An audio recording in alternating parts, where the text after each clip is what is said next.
बेटा हम एक क्वेश्चन डिस्कस करते हैं। इसमें आपको ये सर्किट दे रखा था पूरा कंप्लीट। हमें ये बताना था कि ये जो सर्किट हमें दिया है, ये सर्किट इस बैटरी से कितना करंट ड्रॉ करेगा। बेटा हमें करंट निकालना है, करंट कितना ड्रॉ होगा। तो फाइंड आई।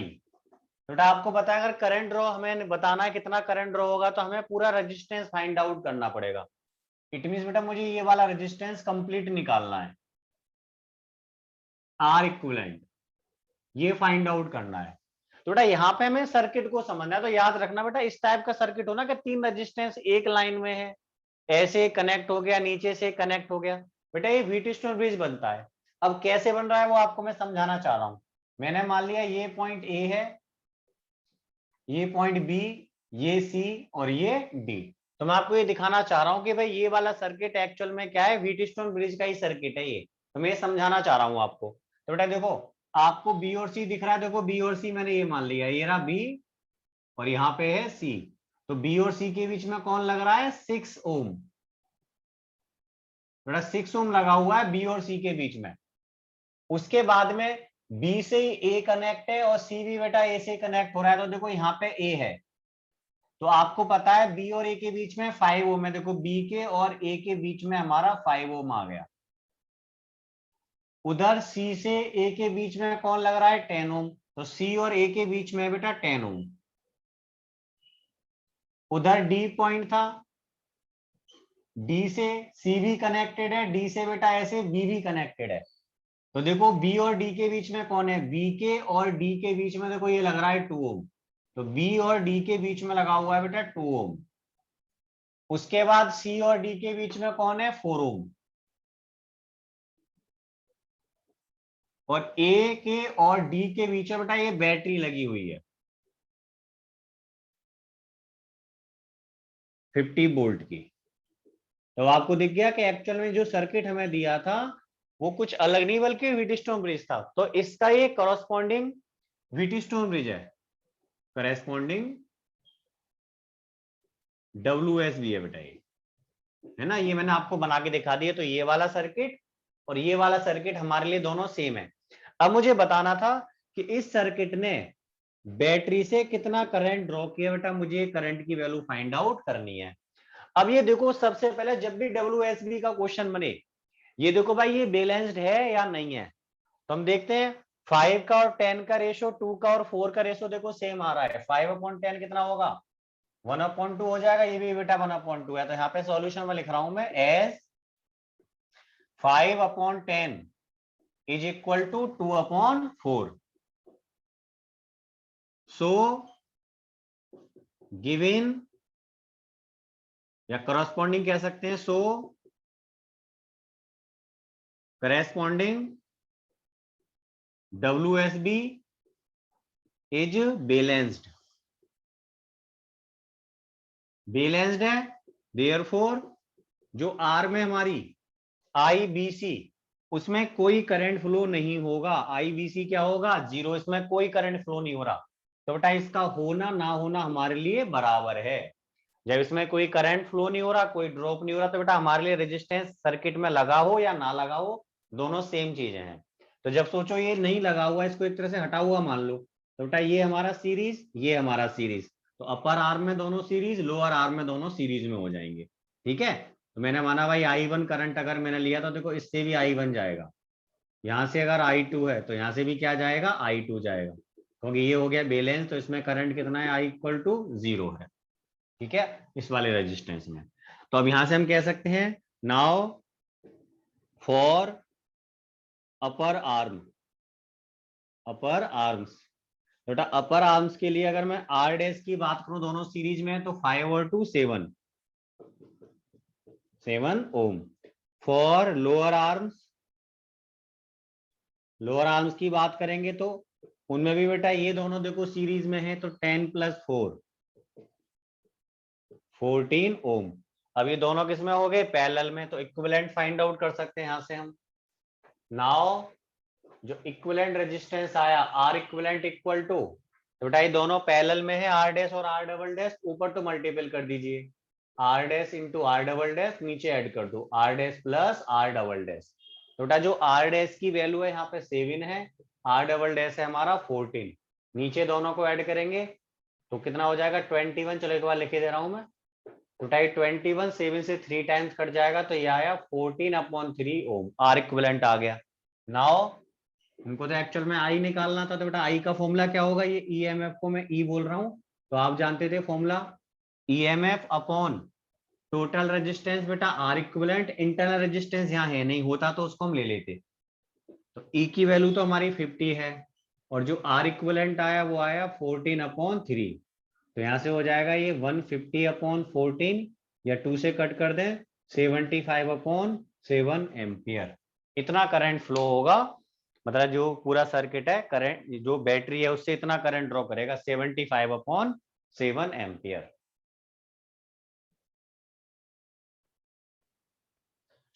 अब हम नेक्स्ट टॉपिक डिस्कस करते हैं मीटर ब्रिज।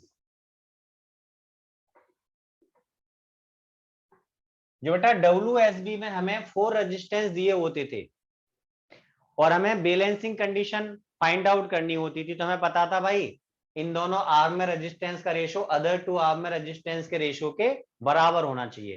देखो बेटा अगर वहीं हमें रेजिस्टेंस पता ना हो, अननोन हो, तो हमारे लिए बेटा उस कंडीशन में बैलेंसिंग कंडीशन जो होती है जहां पर गैरोमीटर में कोई करंट नहीं जाता बीच में, तो बेटा वो लाना बहुत मुश्किल हो जाता है। तो उसी चीज को प्रैक्टिकली हमें पॉसिबल बनाना है, तो हम यहाँ पे क्या करेंगे, मीटर ब्रिज का यूज करेंगे। मीटर ब्रिज क्या है, जस्ट एक मॉडिफाइड WSB है जहां पर हम इजीली जो बैलेंस कंडीशन है उसको फाइंड आउट कर सकते हैं। तो हम यहाँ पे कह सकते हैं it is practical form of wheat stone bridge. अब बेटा इसका अगर बोले भाई प्रिंसिपल बताओ, तो बेटा इसमें तो कोई नई बात है ही नहीं भाई, प्रिंसिपल एक्चुअल में क्या WSB है, तो इसका प्रिंसिपल क्या है, जो WSB का प्रिंसिपल है। इट मींस अगर हम की को ऑन करते हैं तो बेटा P और Q का रेशो किसके बराबर होता था, R और S के रेशो के बराबर। तो उसी स्टेटमेंट को रिपीट कर सकते हैं अगर हम डायग्राम बना लें प्रॉपर। तो मैं लिख दे रहा हूं यहां पर, it works on the principle of WSB। Diagram के अकॉर्डिंग बेटा लिख देंगे कि when no current flows in galvanometer on pressing the key, जो क्यू होती है उसके बाद लिख देंगे भाई P और Q का रेशो R और S के रेशो के बराबर हो जाएगा, जो भी डायग्राम में होगा इसके अकॉर्डिंग हम लिख देंगे।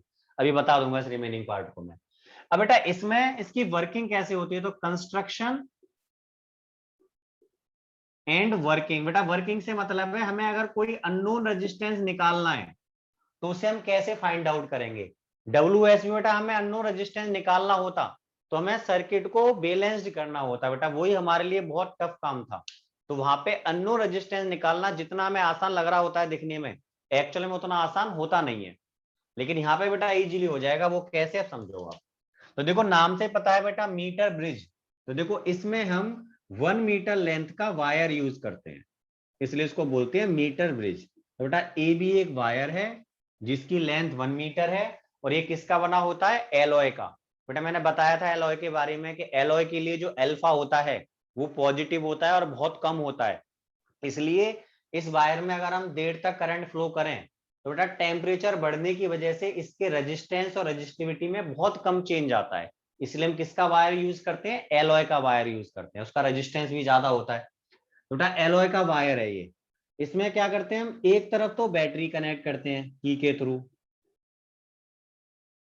और दूसरी तरफ बेटा हम यहाँ पर एक मेटालिक स्ट्रिप यूज करते हैं ऐसे, ये मेटल की बेटा स्ट्रिप है, जब प्रैक्टिकल कराए होंगे आपको तो आप देखोगे इन्हें। तो बेटा ये मेटल स्ट्रिप है जिसमें कि ये बेटा एक बोर्ड पे कसा होता है पूरा, जैसे मान लीजिए हमारा बोर्ड है तो इस बोर्ड पर ये वायर लगा हुआ है, ये मेटल की स्ट्रिप्स हैं और यहाँ बेटा 2 गैप दिख रहे हैं।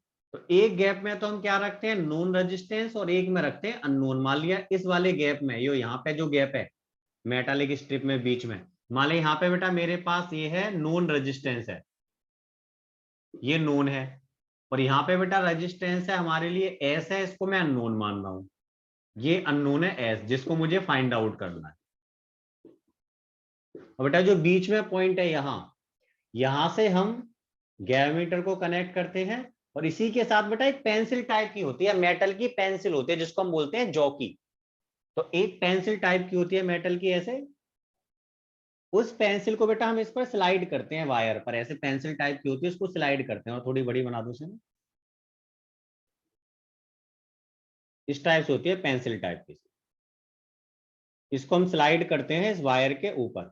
और स्लाइड करने पे बेटा एक पॉइंट ऐसा आता है जहां पर इसमें कोई भी डिफ्लेक्शन नहीं आता। तो मैंने चलो वो पॉइंट यही मान लिया कि बेटा यहाँ पर कोई डिफ्लेक्शन नहीं है, तो बिल्कुल जो निडल है इसकी डायमीटर की बिल्कुल बीच में है।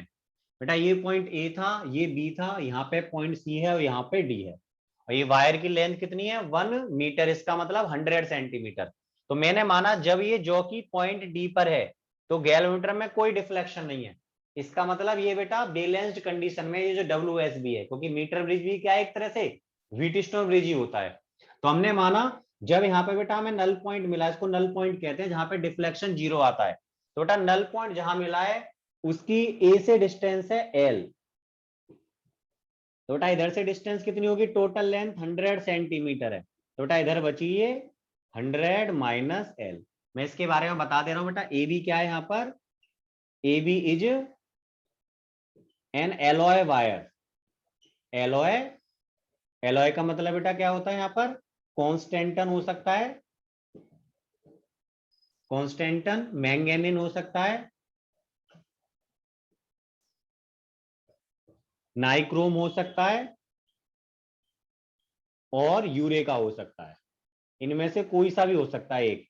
Alloy wire of 1 metre length. ठीक है बेटा, ये हमें याद रखना है। यहाँ पे ए बी एलॉय वायर है जिसकी लेंथ 1 मीटर है। अब बेटा मैं पहले आपको इसके करस्पॉन्डिंग WSB बना के दिखा दूं, ये साइड में बना दे रहा हूं, इसके नीचे आएगा वो डायग्राम में एक्चुअल में। तो करस्पॉन्डिंग WSB, तो बेटा बनाते हैं WSB पहले की तरह। देखो ए और बी पॉइंट है, इनके बीच में देखो ये बैटरी लगी हुई है जिसका EMF E है और की है हमारी K। तो बेटा ए और बी ये रहा, ये ए है और ये बी है, ए और बी। तो ए और बी के बीच में बेटा हमने बैटरी लगाई हुई है, देखो ये रही बैटरी, उसके बाद में की लग रही है, ये बैटरी EMF E है और की लगी हुई है। इतना पार्ट बना दिया मैंने। उसके बाद बेटा सी और डी के बीच में ये डायमीटर लगा हुआ है G। तो ये पॉइंट माना मैंने सी और ये पॉइंट माना मैंने डी। तो सी और डी के बीच में डायमीटर लगा हुआ है। अब देखो ए और सी के बीच में क्या है, ए और सी के बीच में बेटा रेजिस्टेंस R लग रहा है, ए और सी के बीच में रेजिस्टेंस R। इधर सी और बी के बीच में कौन है, रेजिस्टेंस S लग रहा है। ए और डी के बीच में बेटा L लेंथ का रेजिस्टेंस है, ए और डी के बीच में कौन सा रेजिस्टेंस है, जिसकी लेंथ L है। बेटा इसको मैं आगे नाम P दूंगा तो मैं P लिखे दे रहा हूं। डी और बी के बीच में रेजिस्टेंस है, जिस वायर का रेजिस्टेंस जिसकी लेंथ कितनी है 100 माइनस एल है। बेटा यहां लिख रहा हूं मैं 100 माइनस एल, आगे इसको बेटा नाम में Q दूंगा तो मैं भी लिखे दे रहा हूं यहाँ पर Q। तो मैंने देखो मीटर वेज बना दिया, ये इसके करस्पॉन्डिंग WS। तो आपको दिख रहा होगा ये और ये सर्किट एक जैसे ही है, इनमें कोई अंतर नहीं है। ठीक है, अब मैं एक्चुअल में क्या चाह रहा हूं बेटा, मैं चाह रहा हूं इस अननोन रेजिस्टेंस को फाइंड आउट करना। तो सबसे पहले मैं ये मान रहा हूं कि भाई हमारा जो वायर ए बी है, एलॉय वायर है, उसका पर यूनिट लेंथ रेजिस्टेंस कितना है, स्मॉल आर है। बेटा स्मॉल आर वहां पे हम इंटर रेजिस्टेंस बोलते थे, यहां मैं मान रहा हूं कि स्मॉल आर इस वायर ए बी की यूनिट लेंथ का रेजिस्टेंस मान लिया मैंने। तो मैंने लिख रहा हूं यहां पर let resistance per unit length, per unit length of alloy wire, alloy wire A B is R. ठीक है ना, आर मान लिया रेजिस्टेंस। और नल पॉइंट हमें कहां पे मिल रहा है बेटा, पॉइंट डी पे मिल रहा है। नल पॉइंट, नल पॉइंट का मतलब जहां पे बेटा डायमीटर में कोई डिफ्लेक्शन नहीं होता। Null point is obtained at D such that, जो ए से डी की जो लेंथ है वो मैंने मान ली बेटा L। देखो ये सारा हमारा बेटा सर उसका पार्ट है डायग्राम का, इसको मैं अलग कर दे रहा हूं। इसके बाद बेटा आपको ये इसके नीचे ये वाला डायग्राम बनाना था, तो ये आ जाएगा है ना, इसी के नीचे मीटर वेज के नीचे बना लेना नोट्स में। अब इसके बाद बेटा मैं आपसे बोलूं बताओ एडी का रेजिस्टेंस कितना होगा। नाउ रेजिस्टेंस ऑफ एडी, तो बेटा एडी की लेंथ कितनी है एल, और आपको पता है भाई यूनिट लेंथ का रेजिस्टेंस स्मॉल आर है, तो बेटा एल लेंथ का कितना हो जाएगा स्मॉल आर इंटू एल, जिसको मैं नाम दे सकता हूं पी। तो देखो मैंने इसलिए यहाँ पे पी मान लिया है। अब मैं बोलूं डी से बी का रेजिस्टेंस बताओ, आर डी बी, तो R D B equal to क्या होगा बेटा, यूनिट लेंथ का आर था, इसकी लेंथ कितनी है 100 माइनस एल है, तो इसको मैंने नाम दे दिया क्यू। आगे बेटा नेक्स्ट पेज पे करेंगे। तो अब अगर मैं इसका यहाँ पे आपको प्रिंसिपल बोलूं, तो बेटा आपको पता है डी पर गैसोमीटर में कोई भी करंट फ्लो नहीं हो रहा, इसका मतलब ये एक तरह से बैलेंस्ड है, ये करस्पॉन्डिंग डब्ल्यूएसबी जो कि बैलेंस्ड है। अब बताओ यहाँ से बैलेंसिंग कंडीशन के हिसाब से क्या बोलेंगे हम, अकॉर्डिंग टू इट, अब मैं पूरा बोल सकता हूं उसका statement, according to it if no current flows in arm, बेटा इसका नाम दे दो सी डी, या हम सिंपल गैसोमीटर भी कह सकते थे, ऑन प्रेसिंग की, ऑन प्रेसिंग की को प्रेस करने पर बेटा अगर कोई करंट फ्लो नहीं होता, देन तब क्या कंडीशन होती है। अब यहां से बोल दो आप आर और एस का रेशो किसके बराबर होगा, पी और क्यू के रेशो के, then R upon S equal to P upon Q. तो बेटा ये हमारा हो गया इसका प्रिंसिपल। और ये मैंने आपको कंस्ट्रक्शन बता दी डायग्राम में, लैंग्वेज में हमें लिखने की जरूरत नहीं है, थोड़ा बहुत इसके बारे में यहीं पे मैंने एक्सप्लेन कर दिया है। और मैंने ये बता दिया आपको कि भाई एडी रेजिस्टेंस जो है इसको मैं किसकी तरह डील कर रहा हूँ, पी की तरह, और डी से बी तक जो 100 माइनस एल लेंथ का था उसको मैं क्यू की तरह मान रहा हूँ। तभी तक मैंने यही एक्सप्लेन किया सारा।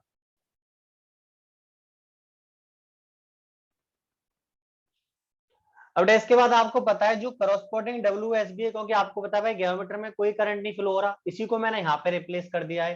तो भाई कोई करंट नहीं है इसमें, इसका मतलब आर्म सीडी में कोई करंट नहीं जा रहा, तो बेटा ये कैसा है, बैलेंस्ड है। तो हम कह सकते हैं as no current in arm CD, ठीक है ना, arm CD at null point, जब नल पॉइंट होता है बेटा at null point, so by balanced, क्या कह सकते हैं, सो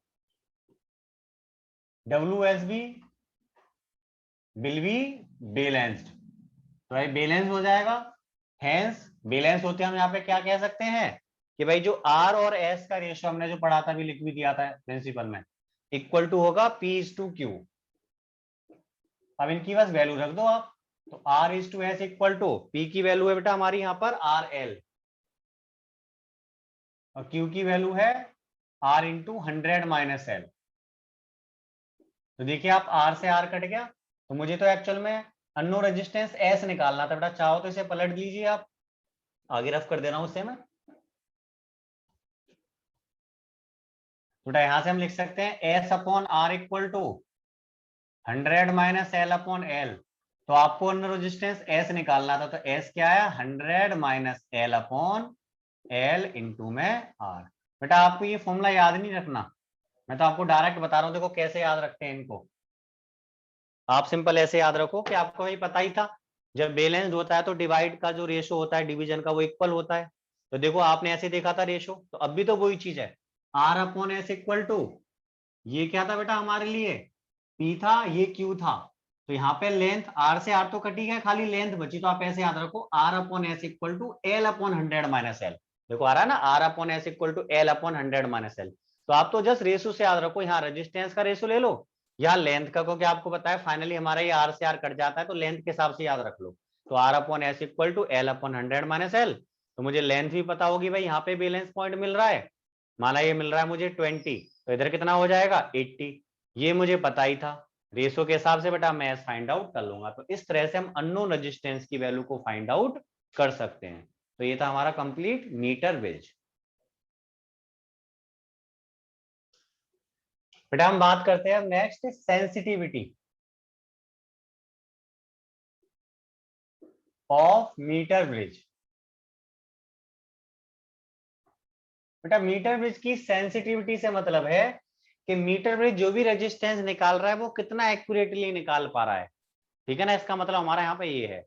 और इसमें जो सेंसिटिविटी होती है वो ज्यादा कब होती है, कब अच्छी मानी जाती है, कब ये बढ़िया रीडिंग देता है बिना किसी एरर के, ज्यादा एरर नहीं हो उस रीडिंग में, जब बेटा दोनों रेजिस्टेंस जो होते हैं, जब ऊपर रेजिस्टेंस लगाते थे एक नोन और अननोन, वो अगर दोनों कंपेरेबल हो, इसका मतलब दोनों को कंपेयर कर सके हम, ऐसा ना हो एक 1 है दूसरा 100 दे दिया या 50 दे दिया, थोड़ा बहुत अंतर हो बेटा जब दोनों में, तो उस कंडीशन में अच्छा माना जाता है। तब होगा क्या, देखो आपने देखा था जो मैंने अभी डायग्राम बनाया था भाई, मैंने यहाँ पे आर लिया था, यहाँ मैंने एस लिया था, इस टाइप से हमने यहाँ पे वायर लिया था, फिर मैंने बैटरी लगा रखी थी नीचे, इससे आपका रिवीजन हो जाएगा दोबारा डायग्राम बनाने से। यहाँ पे की लग रही थी और हमें यहाँ पे बेटा नल पॉइंट मिला था, मान लिया पॉइंट डी पर, ये ए था, ये बी था और ये सी था, तो नल पॉइंट लेंथ यहाँ एल थी, यहाँ 100 माइनस एल थी। तो आप देख रहे हो यहाँ आर का और एस का रेशियो क्या है, एल अपॉन 100 माइनस एल के। इसका मतलब बेटा जब आर और एस का रेशियो होगा तो इनके रेशियो के बराबर है, मान लिया आर एस का डबल है तो बेटा यहाँ लेंथ भी डबल आएगी इसके हिसाब से। इट मींस अगर रेजिस्टेंस ज्यादा तो इधर की लेंथ ज्यादा, अगर इधर का रेजिस्टेंस ज्यादा तो इधर की लेंथ ज्यादा। तो बेटा लेंथ एक्चुअल में रेजिस्टेंस के हिसाब से चल रही है, जितना बड़ा रेजिस्टेंस होगा उतना ही बेटा नल पॉइंट दूर आएगा, उतनी इधर की लेंथ ज्यादा होगी। जितना बड़ा रेजिस्टेंस एस होगा बेटा उधर उतनी लेंथ इधर की तरफ ज्यादा होगी, ये बड़ा हो जाएगा, क्योंकि एल लेंथ किस पर डिपेंड कर रही है, आर पर, और 100 माइनस एल बेटा किसके बेस पर है, एस के बेस पर है। सोचो जब ये ज्यादा लेंथ कवर कर लेगा उधर कम हो जाएगी, ये लेंथ कम कवर करेगा उधर ज्यादा लेंथ हो जाएगी। तो इसका मतलब इन रेजिस्टेंस के रेशो के बेस पर ही लेंथ चलती है। मैंने आपको क्या बोला कि भाई रेजिस्टेंस कंपेरेबल होनी चाहिए, तो बेटा कंपेरेबल का मतलब है इनकी लेंथ भी कंपेरेबल हो। तो वो अच्छी हम जब मानते हैं जब हमारा नल पॉइंट 30 और 70 के बीच में आता है, तो हम कहेंगे कि जो मीटर ब्रिज होता है मोर सेंसिटिव होता है जब आर और एस कंपेरेबल होते हैं। इसका दूसरा मतलब होता है जब नल पॉइंट हमें, जो नल पॉइंट लेंथ है जो एल है वो किसके बीच में हो, 30 और 70 के बीच में आनी चाहिए, तब हम मानते हैं मोर सेंसिटिव। और मोस्ट सेंसिटिव कब होता है, जब दोनों बराबर हो जाएं। अगर आर और एस बराबर होंगे तो बेटा बिल्कुल नल पॉइंट कहां मिलेगा, बीच में, तो नल पॉइंट लेंथ क्या होगी, 50 सेंटीमीटर। तो यहाँ पे दो स्टेटमेंट है, एक तो मोर सेंसिटिव, एक बेटा मोस्ट सेंसिटिव। तो मैं इन दोनों पॉइंट को लिख रहा हूं कि अब metre bridge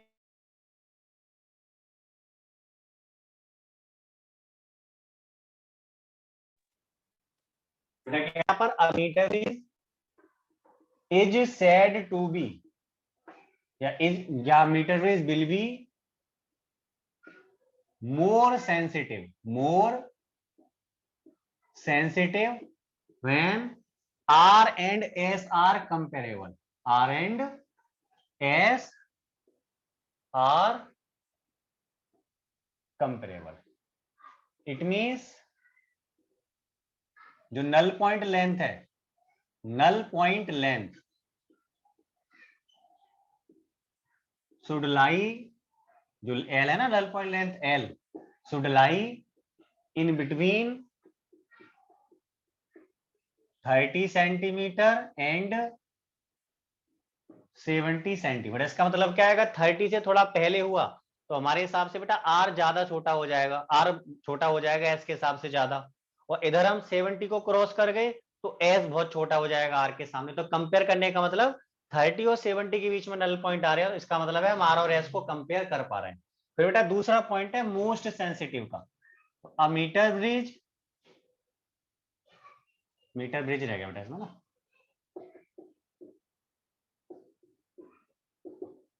a meter bridge will be most sensitive when R and R equal to S। और हम ये भी कह सकते हैं it means null point length L is 50 centimetre. तो बेटा ये सेंसिटिविटी के दो पॉइंट है, ये आपको मल्टीपल चॉइस में से पूछ सकता है कि बताओ ज्यादा सेंसिटिव कब माना जाता है मीटर ब्रिज, जब नल पॉइंट लेंथ 70 और 30 और 70 के बीच में हो, और सबसे ज्यादा सेंसिटिव कब होगा, मोस्ट सेंसिटिव, जब हमारी नल पॉइंट लेंथ कितनी हो जाए, 50 सेंटीमीटर हो जाए। जब बेटा नोट में हमें दो पॉइंट याद रखने मीटर ब्रिज से रिलेटेड। फर्स्ट है कि अगर हम बेटा आर और एस को इंटरचेंज कर देंगे, तो सोचो बेटा अगर आर और एस को मैं इंटरचेंज कर दूं तो एस के हिसाब से लेंथ थी 100 माइनस एल, जब एस को उधर ले जाऊंगा तो बेटा 100 माइनस एल इधर आ जाएगी, आर उधर पहुंच जाएगा तो आर की लेंथ एल थी तो उधर से एल आ जाएगा।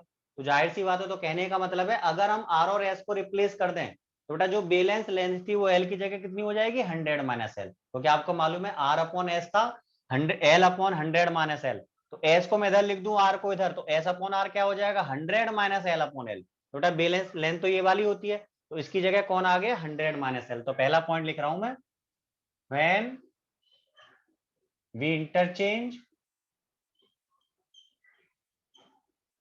आर एंड एस, बेटा इनको इंटरचेंज कर दें, then balance length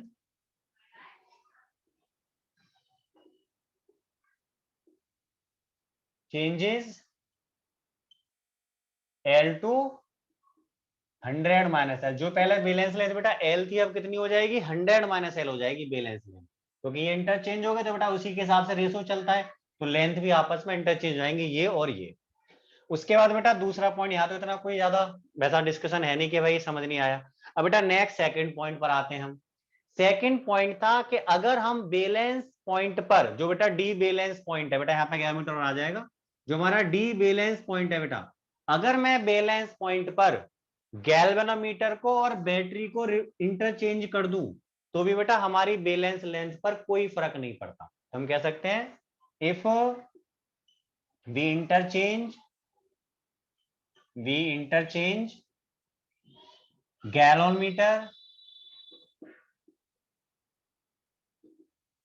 and battery at null point. Null point की कंडीशन में बेटा मैं अगर इनको इंटरचेंज कर दूं then balance condition doesn't change. बेटा जो बैलेंस कंडीशन होती है वो चेंज नहीं होती, प्रूफ करके दिखा दे रहा हूं बेटा आपको मैं। देखो ये हमारा, अगर इसके हिसाब से हम देखें, जो ओरिजिनल WSB है बेटा इस कंडीशन में जो था, तो आपको दिख रहा है भाई एक सी था हमारा और एक डी था, सी और डी के बीच में लगा हुआ बेटा गैलोमीटर। थोड़ा डायग्राम में छोटे बना रहा हूं, यहाँ पे स्पेस कम है बेटा, सी और डी के बीच में गैलोमीटर लगा हुआ है। इधर पॉइंट ए था, इधर पॉइंट बेटा बी था, तो सी और ए के बीच में आर, इधर एस, इसको बेटा मैंने पी मान लिया पहले की तरह, इसको मैंने क्यू मान लिया। ये देखो बैटरी लगी हुई थी,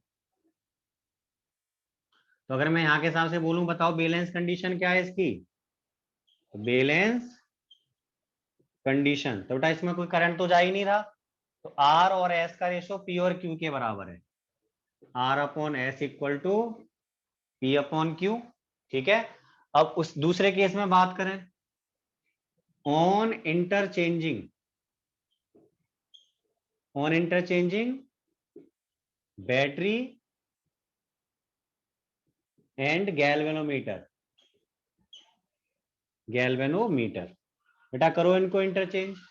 बेटा जैसे इनको अब इंटरचेंज करेंगे तो अब सी और डी के बीच में तो बैटरी आ जाएगी और ए और बी के बीच में कौन आ जाएगा गैल्वेनोमीटर। देखो ये रहा बेटा ए, ये रहा बी, ए और बी के बीच में कौन लग रहा है वो गैल्वेनोमीटर लगा देंगे बेटा यहाँ पर, तो देखो ए और बी के बीच में मैंने लगा दिया गैल्वेनोमीटर। नल पॉइंट था बेटा तो बिल्कुल बीच में होगा डिफ्लेक्शन, वहां पर भी ऐसे बना सकते हो बिल्कुल बीच में। उसके बाद बेटा यहाँ पे लग रहा था सी और डी के बीच में कौन था गैल्वेनोमीटर में, बेटा सी और डी के बीच में बैटरी लगा रहा हूं, देखो ये रहा सी ये रहा डी, तो सी और डी के बीच में मैंने बैटरी लगा दी,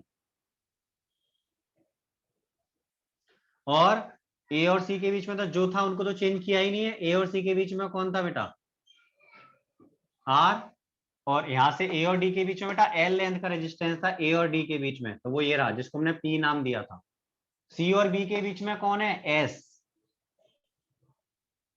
उधर बेटा बी और डी के बीच में 100 माइनस एल लेंथ का रेजिस्टेंस जिसको हम क्यू कह रहे थे वो आ गया। अब इसमें देखो बैलेंस कंडीशन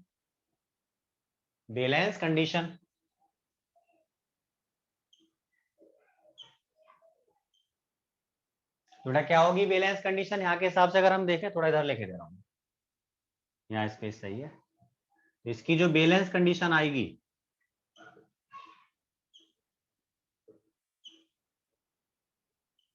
तो R upon P equal to S upon Q, R upon P equal to S upon Q, और हम लिख सकते हैं आर के अपॉन में एस लिया हो, R upon S equal to P upon Q. इसको अगर मैं फर्स्ट कह दूं, इसको मैं सेकंड कह दूं, तो फर्स्ट और सेकंड क्या है बेटा, आइडेंटिकल है, कह सकते हैं hence first and second are identical. बस बेटा ये तो मैं बताना था कि हमारी बैलेंस कंडीशन पर कोई फर्क नहीं पड़ेगा। तो बेटा यहाँ तो मैंने आपको प्रूफ करके दिखा दिया, लेकिन आगे आप डायरेक्ट इन्हें याद रखना दोनों रिजल्ट को, कि आर और एस को रिप्लेस करते हैं आपस में, तो बैलेंस लेंथ एल की बजाय 100 माइनस एल हो जाती है। जब बेटा हम बैलेंस कंडीशन पर गैलोमीटर और बैटरी को रिप्लेस करते हैं, तो हमारी जो बैलेंस कंडीशन होती है उस पर कोई फर्क नहीं पड़ता, जो पहले थी वही बाद में भी रहती है। बेटा अब एक बोर्ड का क्वेश्चन करते हैं, उसी के जैसा एग्जाम्पल 3.9 है, उसे आप करोगे होमवर्क में। तो देखो यहाँ पे क्या दिया है हमें, कि आपको ऐसे एक रेजिस्टेंस दिया था आर मीटर ब्रिज में, अब बेटा यहाँ पे एक रेजिस्टेंस था एस, ऐसे कनेक्टेड थे, ये वायर दे रखा था ए बी, और यहाँ पे बैटरी लगी हुई है और की लगी हुई है, यहाँ पे गैरोमीटर था और ये जॉकी लगी थी, और बेटा यहाँ पे हमें कहीं नल पॉइंट मिल रहा है, ये पॉइंट हमने मान लिया सी और ये पॉइंट है हमारा डी, इसको मैं एल बोले दे रहा हूं, यहाँ पे क्या है 100 माइनस एल। तो इसने क्वेश्चन में दिया है कि आर और एस के लिए जो बैलेंस लेंथ है वो 40 सेंटीमीटर है, तो for R and S balance length is 40 centimetre. अब इसने बोला है जब हम एस के पैरेलल में 12 ओम का रेजिस्टेंस लगा दें, when 12 ohm is connected in parallel with S, then balance length becomes 50 centimetre. तो आपसे पूछा है आर और एस कितने होंगे, फाइंड आर एंड एस। बेटा क्यों बढ़ गई बैलेंस लेंथ, पहले कितनी थी 40 या 50 क्यों हो गई, क्योंकि बेटा आपको पता है पैरेलल में कनेक्ट करने से रेजिस्टेंस छोटा हो जाता है, और रेजिस्टेंस के साथ ही बेटा लेंथ होती है, अगर एस बड़ा है तो लेंथ बढ़ जाएगी, एस छोटा करे तो लेंथ इधर से कम हो जाएगी, तो इधर से बढ़ेगी, जाहिर सी बात है। बेटा मैंने यहाँ पे क्या किया, देखो पैरेलल में 12 ओम लगा दिया इसके, तो पैरेलल में कनेक्ट करते ही इसकी वैल्यू कुछ डाउन होगी, तो बेटा इधर से लेंथ क्या हो गई कम, तो इधर से बढ़ गई, तो बेटा इधर से लेंथ 40 की बजाय कितनी हो जाएगी 50, जब हम 12 ओम को एस के साथ कनेक्ट कर देंगे पैरेलल में। तो बेटा पहले तो मैं मान रहा हूं जब केवल आर और एस है, तो फॉर आर एंड एस, तो इस केस में अगर हम बात करें तो बेटा जो बैलेंस लेंथ थी, बैलेंस लेंथ इसको मैं एल बोले दे रहा हूं, तो एल की वैल्यू बेटा कितनी दे रखी थी इसने 40 सेंटीमीटर में दिया था।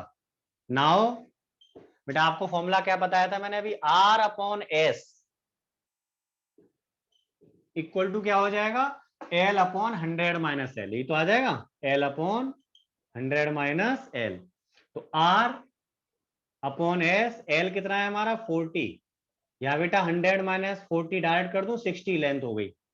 अगर देखो आपको यही बेटा अगर आर दिया होता है एस निकालना होता तो देखो डायरेक्ट आपका आंसर आ गया होता, तो एक तरह से हमारा अगर आसान क्वेश्चन होता तो बेटा यहीं पे खत्म हो गया होता, लेकिन यहाँ पे थोड़ा एक्स्ट्रा कर रखा है।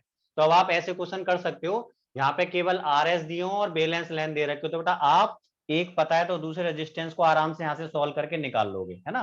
तो यहाँ से बेटा मुझे मिला आर और एस का रेशो 2/3, जिसको आगे मैं यूज कर सकता हूँ, इसको मैं इक्वेशन नंबर 1 बोले दे रहा हूँ।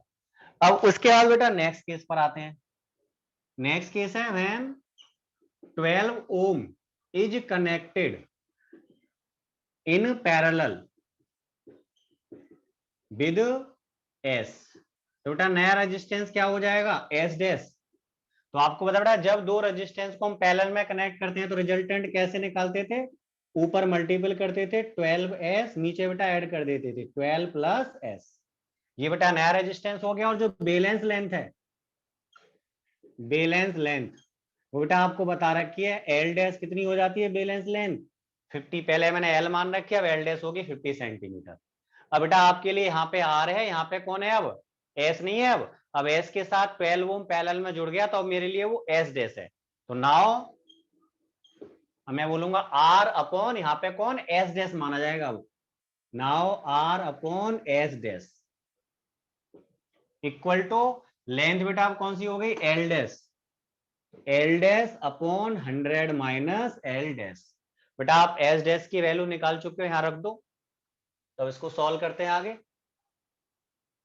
तो आर अपॉन एस डैश की वैल्यू ये रही 12s। बेटा थोड़ा एस मेरा 5 जैसा है, मैं ऐसे बना दे रहा हूं R S upon 12 plus S, ऐसे बेटा इक्वल टू एल डैश कितना था हमारा 50 अपॉन 100 माइनस 50 करूंगा तो बेटा वो भी 50 हो जाएगा। तो देखो पलट कर 12 प्लस एस पहुंच गया ऊपर। तो देखो आर के अपॉन में एस ले लिया मैंने, इंटू में 12 प्लस एस ऊपर पहुंचा, नीचे 12 रह गया इक्वल टू बेटा यहाँ पे रह गया 1। तो आर अपॉन एस आपको पता है फर्स्ट इक्वेशन से कितना था 2/3 था। तो 2/3 into 12 plus S upon 12 equal to 1। तो देखो यहाँ से बेटा 2 6 जा, तो यहाँ से मुझे मिला 12 प्लस एस इक्वल टू 18। तो एस की वैल्यू आ गई हमारी 6 ओम। बेटा एक आंसर हो गया। अब इसको फर्स्ट में रख दो, पुट इन फर्स्ट। तो आर अपॉन एस की जगह 6 इक्वल टू 2/3। तो यहाँ से 3 से 2 तो बेटा आर की वैल्यू आ जाएगी 4 ओम। तो इस तरह से हम दोनों रेजिस्टेंस को फाइंड आउट कर सकते हैं, आर को एंड एस को। बेटा एक क्वेश्चन बोर्ड में आया हुआ है इसी के ऊपर बेस्ड है। इसमें बोला था कि for R and S balance length is L1। उसके बाद बोला था when X is connected, when X is connected in parallel with S। जब बेटा S के साथ पैरेलल में X कनेक्ट कर दें then balance length becomes L2। तो बेटा बैलेंस लेंथ L1 की जगह L2 हो जाती है। तो हमसे पूछा था कि आप ये बताइए कि x कितना होगा, फाइंड x। हमें x की वैल्यू फाइंड आउट करनी है भाई, x की वैल्यू क्या होगी। तो देखिए बिल्कुल सेम क्वेश्चन, r और s के लिए बैलेंस लेंथ हमें क्या बता रखी है L इक्वल टू L1। बेटा यहाँ से r upon S equal to just क्या हो जाएगा L1 अपॉन 100 माइनस L1। बस इसके आगे आपको सॉल्व भी नहीं करना फिलहाल अभी। तो ये तो हो गई हमारी इक्वेशन नंबर 1।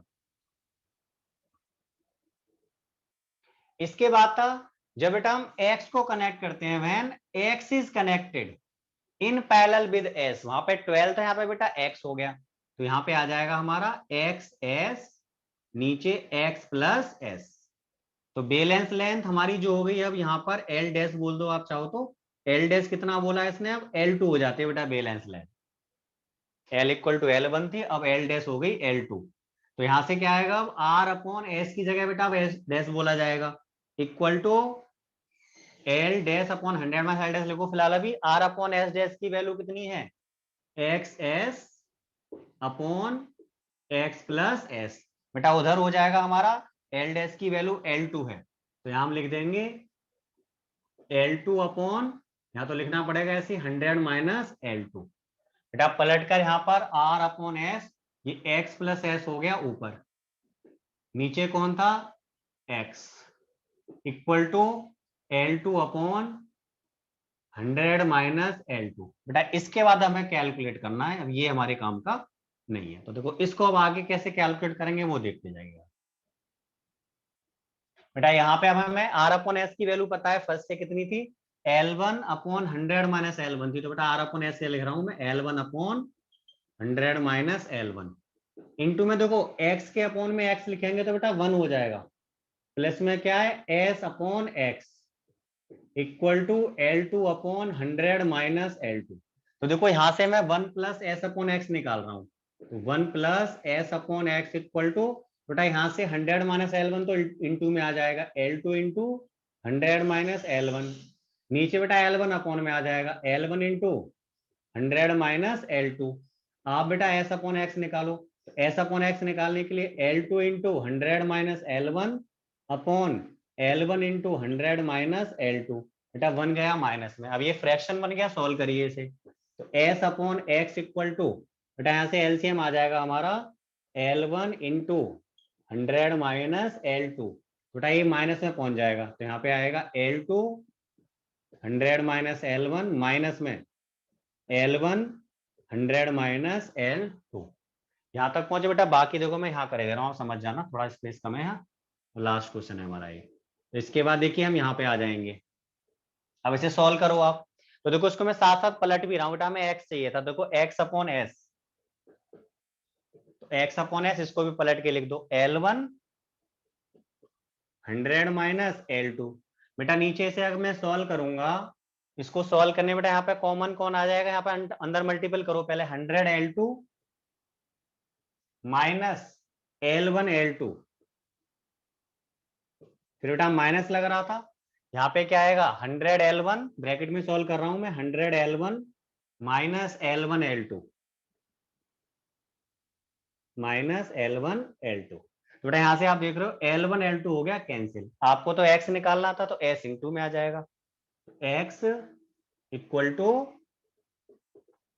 यहाँ पे s इंटू में आ गया, यहां से L1 into 100 minus L2 upon में बेटा 100 कॉमन आ जाएगा दोनों में, 100 इंटू L2 माइनस L1 और पूरा इंटू में आ गया बेटा यहाँ पर s। तो इस तरह से हम रेजिस्टेंस x की वैल्यू को फाइंड आउट कर सकते हैं। थोड़ा मैं नीचे कर दे रहा हूं इसे, ये बेटा, तो यहाँ पे याद रखना। इसके बाद बेटा मैंने इसे सॉल्व किया, यहाँ के बाद आपको वापस इससे जब आगे बढ़ना है।